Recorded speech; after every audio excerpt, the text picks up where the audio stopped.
அதனாலதான் எதிரிகள் யாருன்னு சொல்லிட்டு களத்துக்கு வந்திருக்கிறோம். அதனால அவங்கள மட்டும் தான் எதிர்ப்போம். அதுவும் அந்த எதிரிகள் யாரு இப்போ இங்க 2026 சட்டமன்ற தேர்தலில் களத்தில் இருக்கிறாங்களோ அவங்கள மட்டும் தான் எதிர்ப்போம்.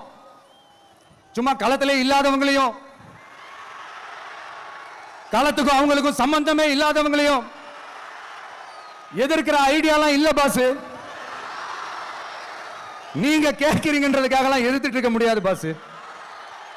எங்களுக்கு நிறைய வேலை இருக்குது.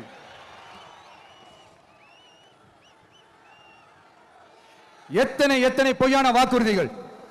வந்த உடனே நீட்டை ரத்து செய்வோம், கல்வி கடனை ரத்து செய்வோம், கேஸ் சிலிண்டருக்கு மானியமா 100 ரூபாய் தருவோம், என்னெல்லாம் அடிச்சு விட்டுட்டு இன்னி வரைக்கும் கேட்கிறேன், இதெல்லாம் சொன்னாங்களே செஞ்சாங்களா? இவங்க எப்பவுமே இப்படிதான், சொல்றது ஒண்ணு செய்யறது ஒண்ணு. திமுகவும் பிரச்சனைகளும் ஃபெவிகால் போட்டு ஓட்டின ஃப்ரெண்ட்ஸ் மாதிரி ஒன்னில இருந்து ஒன்ன பிரிக்கவே முடியாது. இதுல வேற பெருமையா மாடல் அரசு மாடல் அரசுங்கிறது இல்ல. நான் கேட்கிறேன், கூச்சமா இல்ல?